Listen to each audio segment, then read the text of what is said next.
Welcome to SP classes. Shubh Pathshala में सभी विद्यार्थियों का स्वागत है। ये शीत युद्ध के दौर का तीसरा पार्ट है। इससे पहले मैं 2 पार्ट बना चुका हूं, जिसका लिंक जो है डिस्क्रिप्शन बॉक्स में दे दिया जाएगा। आप सब वहां से देख सकते हैं उसको। और जिन विद्यार्थियों ने पहला और दूसरा पार्ट नहीं देखा है वो पहले पहला और दूसरा पार्ट देख लें, जिससे उन्हें तीसरा पार्ट समझने में आसानी हो। हम पहले और दूसरे पार्ट में शीत युद्ध का अर्थ और क्यूबा मिसाइल संकट और 2 ध्रुवीय विश्व का आरंभ, ये सारे बिंदुओं को पढ़ चुके हैं, इनके बारे में चर्चा कर चुके हैं। अब इस चैप्टर के बचे हुए जो बाकी के बिंदु हैं उस पर हम इस तीसरे पार्ट में चर्चा करेंगे। कोशिश करेंगे कि तीसरे पार्ट में इसको क्या किया जाए, इस पार्ट को समाप्त कर दिया जाए। हो सकता है ये वीडियो थोड़ी लंबी हो जाए, क्योंकि इस पार्ट में कोशिश किया जाएगा कि भाई ये चैप्टर खत्म कर दिया है। चलिए स्टार्ट करते हैं। अब शीत युद्ध के दायरे की बात की जा रही है, यहाँ पर सीमाओं की बात की जा रही है, दायरे की बात की जा रही है। तो ये है क्या, देखिए, शीत युद्ध के दायरे से अभिप्राय ऐसे क्षेत्रों से होता है जहां विरोधी खेमों के बाटे देशों के बीच संकट के अवसर आए, युद्ध हुए और युद्ध होने की संभावना बनी रही, लेकिन बात हद से ज्यादा नहीं बढ़ी। कुल मिलाकर विरोधी खेमों का मतलब यहाँ पर उन देशों से है जो कि 2 गुटों में बढ़ चुके थे। तो उनके बीच में छोटे मोटे मनमुटाव होते रहे, छोटे मोटे युद्ध भी हुए, परंतु तृतीय विश्व युद्ध के रूप में ये नहीं बदला। ये इसकी सीमाएं हैं, दायरे हैं। अब देखिए क्या क्या उनके बीच में मनमुटाव हुए हैं, क्या क्या उनके बीच में छोटे मोटे युद्ध हुए हैं। तो ये कुछ पॉइंट मैंने लिखा है, जरा देखिए। 1958 में बर्लिन की नाकेबंदी कर दी गई। 1950 में कोरिया संकट आ गया और 1954 से 1975 तक वियतनाम में अमेरिका ने हस्तक्षेप किया। और आप सबको पता ही है कि जो वियतनाम है वो वार्सा पैक्ट में मिल चुका था, मतलब सोवियत संघ के साथ था, लेकिन फिर भी अमेरिका ने हस्तक्षेप किया। उसके बाद 1956 में हंगरी में सोवियत संघ का हस्तक्षेप रहा।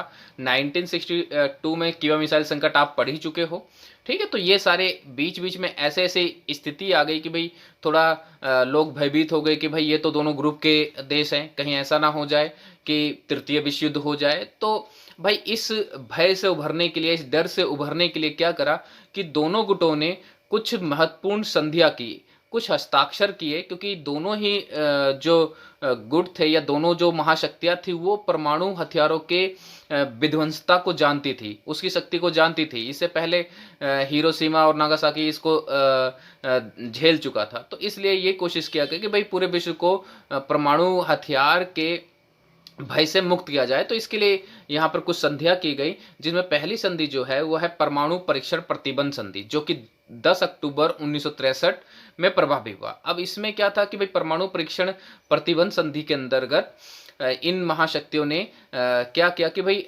अब से जो है वायुमंडल में, जल में किसी प्रकार के परमाणु परीक्षण नहीं होंगे। उसके बाद देखिए परमाणु प्रसार संधि है। तो परमाणु अप्रसार संधि के अंदर क्या है कि भाई जो जिन देशों ने परमाणु बम बना लिए हैं, अब इसके बाद परमाणु बम नहीं बनेंगे। आप सबको पता ही है कि इस परमाणु अप्रसार संधि पर भारत ने हस्ताक्षर नहीं किए थे। उसका उन्होंने रीजन दिया था कि भाई हम अपने कुछ दुश्मनी देशों से घिरे हुए हैं और हमें हमारी सुरक्षा के लिए परमाणु बम की आवश्यकता है। हम किसी युद्ध के लिए परमाणु बम बनाना नहीं चाहते हैं, परंतु हमें अपनी रक्षा के लिए चाहिए, ठीक है। तो ये परमाणु अप्रसार संधि का मतलब यहाँ पर ये है कि आगे से परमाणु बम नहीं बनाए जाएंगे। जिन देशों के पास बन चुके हैं, ठीक है, बस उन्हीं के पास रहेंगे। अब देखिए परमाणु परिक्षेपास्त्र परिसीमन, ये कई चरणों में हुआ, कई बार ये संधि हुई। तो इस तरह से कई सारी संधियां हुई जो कि क्या नाम है, सीमाएं कहलाती हैं, जो एक तरह से परमाणु बम के भय को खत्म करने के लिए की गई थी। अब देखिए अगला पॉइंट क्या है, 2 ध्रुवीयता को चुनौती गुट निरपेक्ष। अब गुट निरपेक्षता क्या है, तो हमने पहले पढ़ा ही है कि भाई पूरा विश्व जो है 2 गुटों में बढ़ चुका था। पहला गुट जो था वो नाटो, फिर वार्सा पैक्ट, ठीक है। पर कुछ देश ऐसे थे जो उन दोनों खेमों से अपने आप को अलग रखना चाहते थे, जिन्होंने अपने आप को अलग रखा। तो देखिए गुट निरपेक्ष आंदोलन एशिया अफ्रीका के 9 स्वतंत्र राष्ट्रों के समक्ष स्वतंत्रता और प्रभुसत्ता को बनाए रखने के लिए तीसरा विकल्प था, ठीक है। अब ये 9 स्वतंत्र राष्ट्र थे जो अभी स्वतंत्र हो ही रहे थे, ठीक है। उन्होंने एक ऐसा ऑर्गेनाइजेशन बनाया जो कि शांति प्रिय था, ठीक है। अब इसके देखो संस्थापक नेता कौन थे, भाई पंडित जवाहरलाल नेहरू भारत के, गमाल अब्दुल्ला नासिर मिस्र के, डॉक्टर सुकर्नो इंडोनेशिया के, मार्शल टीटो युगोस्लाविया के और वामे क्रुमो घाना के। तो इन 5 नेताओं ने मिलकर और इन 5 देश ने मिलकर क्या करा कि गुट निरपेक्ष आंदोलन की नींव रखी। अब बच्चों को इनमें इनके नाम और इनके नेताओं के नाम पता होने चाहिए, देश के नाम और नेताओं के नाम पता होने चाहिए। कई बार अब तो क्योंकि 1 नंबर में भी प्रश्न पूछे जाते हैं तो मैचिंग के लिए आ जाता है कि भाई मैच करिए, या डायरेक्टली पूछ लिया जाता है 1 मार्क्स में। तो ये 5 पता होना चाहिए कि इन्होंने स्थापना की थी एक तरह से गुट निरपेक्ष आंदोलन के। और गुट निरपेक्ष आंदोलन का जो पहला सम्मेलन हुआ वो 1961 में बेलग्रेड में हुआ। ठीक है, इसमें 25 सदस्य देश शामिल हुए थे। और वहीं जो 18वां सम्मेलन हुआ है वो 2019 में अजरबैजान में हुआ, और इसमें देखिए 120 सदस्य देश शामिल हुए और 17 पर्यवेक्षक देश शामिल थे। ठीक है, अब एक प्रश्न ये बन जाता है कि भाई एकदम से ही गुट निरपेक्ष आंदोलन में इतने सारे देश क्यों बढ़े या क्यों शामिल हुए। तो हमने इससे पहले पढ़ा ही है कि भाई ये 9 स्वतंत्र देश थे, अविकसित देश थे।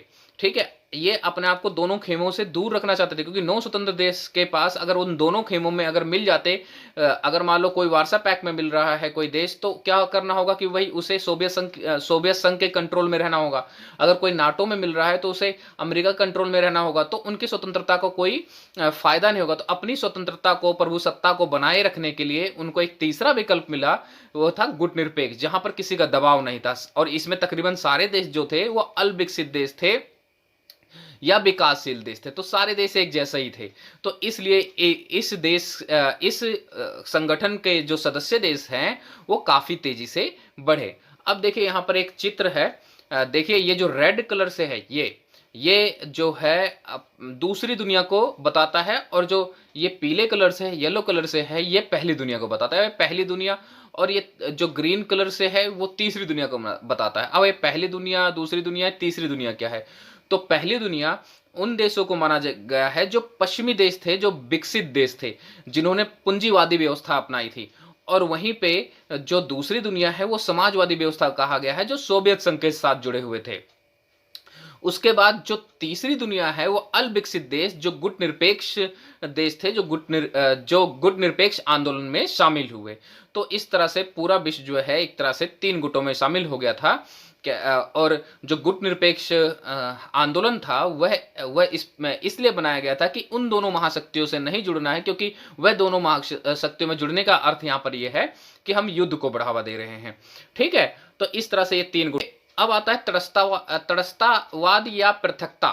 तो एक प्रश्न ये उठ जाता है कि भाई क्या गुट निरपेक्ष आंदोलन में शामिल देश जो थे वो तटस्थ थे या पृथक थे? तो पहले हम तटस्थता या पृथकता का मतलब समझ लेते हैं। तो तटस्थता या पृथकता का मतलब होता है, तटस्थता का मतलब ये होता है कि हम किसी से कोई मतलब नहीं रखते हैं, हम बीच में हैं। कुल मिलाकर अगर कोई देश लड़ रहा है तो हम ना उसको अच्छा कहेंगे ना बुरा कहेंगे, किसी के बारे में कुछ नहीं कहेंगे। पृथकता का मतलब होता है कि हमने विश्व से अपने आप को बिल्कुल अलग ही काट लिया है।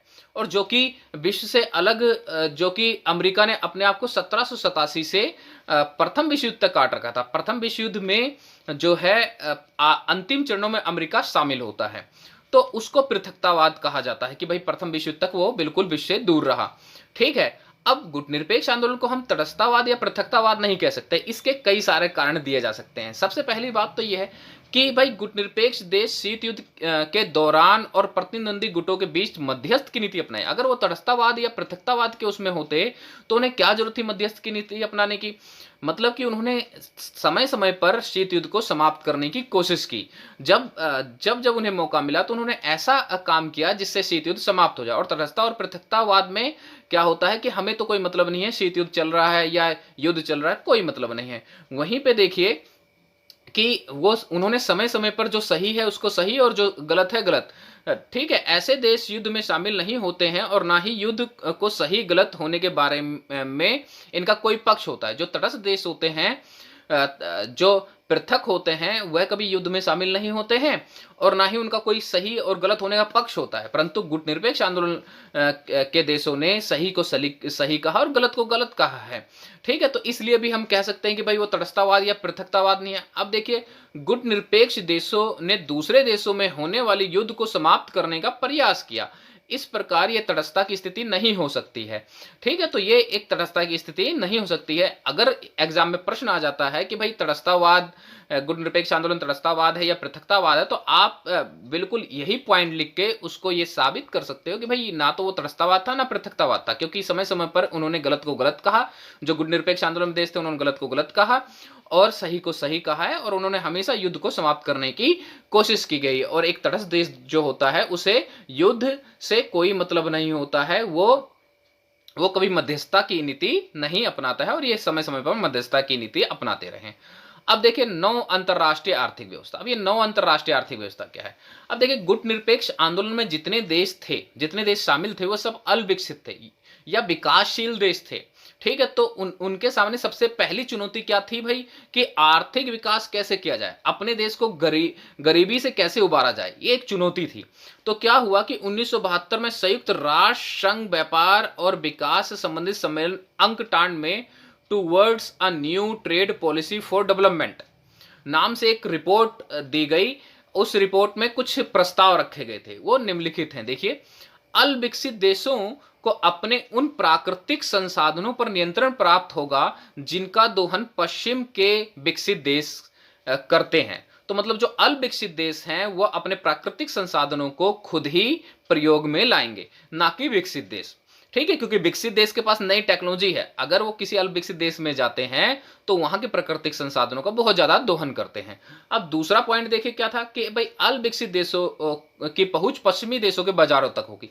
अब पश्चिमी देशों के बाजारों तक क्या मतलब है कि जो अल्पविकसित देशों में बने हुए प्रोडक्ट हैं वह सभी पश्चिमी देशों में भी पहुंचेंगे।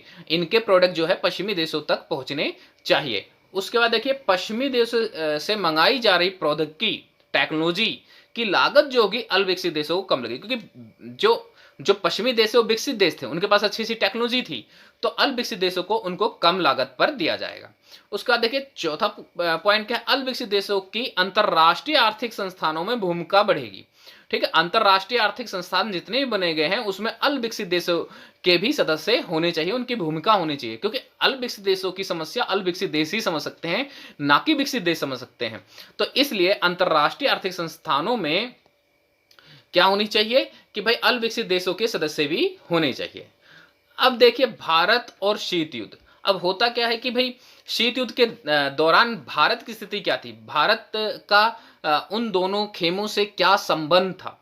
ठीक है, तो ये प्रश्न आ सकता है भाई शीत युद्ध के दौरान भारत की स्थिति बताइए, या शीत युद्ध और शीत युद्ध के दौरान दोनों खेमों से भारत ने अपने आप को दूर रखा, इसका भारत को किस प्रकार से लाभ हुआ। मतलब कई प्रकार से घुमा कर आ सकता है, आंसर सेम ही होगा। तो देखिए भारत ने सजग और सचेत रूप से दोनों शक्तियों की खेमेबंदी से अलग रखा। कुल मिलाकर कहने का मतलब है कि गुट निरपेक्ष आंदोलन में भारत शामिल हो गया, दोनों खेमों से अलग रखा कि भाई हम शांतिप्रिय देश हैं, हम युद्ध को बढ़ावा नहीं देते, इसलिए हम किसी खेम में नहीं रखेंगे। अब क्या हुआ कि उसने क्या करा, 9 स्वतंत्र देश जो थे, 9 स्वतंत्र मतलब जो नए नए आजाद हो रहे थे, उनको भी खेमों से दूर रखने का प्रयास किया, विरोध किया कि उन खेमों में शामिल होने का मतलब है युद्ध को बढ़ावा देना। और भारत समय समय पर जब जब उसे मौका मिला है तब तब उसने शीत युद्ध को समाप्त करने का प्रयास किया है कि भाई शीत युद्ध किसी भी तरह से क्या हो जाए, समाप्त हो जाए।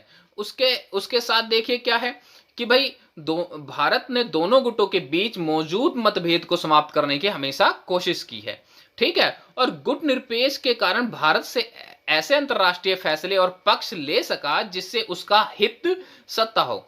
मतलब कि जब किसी भी गुट में शामिल नहीं हुआ तो भारत स्वतंत्र था कि अपने निर्णय वो खुद ले सकता है। अगर वो किसी गुट में शामिल होता तो बहुत सारी बाधाएं आ जाती, उसे क्या करना पड़ता भाई, जिस भी गुट में शामिल होता उन गुटों में शामिल देशों की भी सुननी पड़ती। तो इस तरह से गुट निरपेक्ष आंदोलन जो है भारत के लिए काफी ज्यादा लाभकारी रहा। और भारत हमेशा ऐसी स्थिति में रहा है कि अगर मान लो कोई महाशक्ति उसके विरोध में चली जाए, ठीक है, तो वो दूसरी महाशक्ति के करीब जा सकता है। इसलिए कोई भी महाशक्ति जो है भारत पे ध्वंस नहीं जमा सकती थी। तो इस तरह से भारत ने जब भी ये शीत युद्ध जब चल रहा था तो उस समय हमेशा कोशिश किया है कि भाई शीत युद्ध को समाप्त किया जाए और अपने आप को दोनों गुटों से अलग रखा। क्योंकि अगर एक गुट में भी शामिल हो जाता तो होता क्या कि भाई वो शीत युद्ध समाप्त कैसे करता, वो तो खुद ही युद्ध को बढ़ावा दे रहा है। ठीक है, तो इस तरह से ये कुछ बिंदु हैं जो कि आप एग्जाम में लिखोगे तो बहुत अच्छे आपको मार्क्स मिलेंगे। बस ये चैप्टर यहीं पे समाप्त होता है। चलिए, थैंक यू।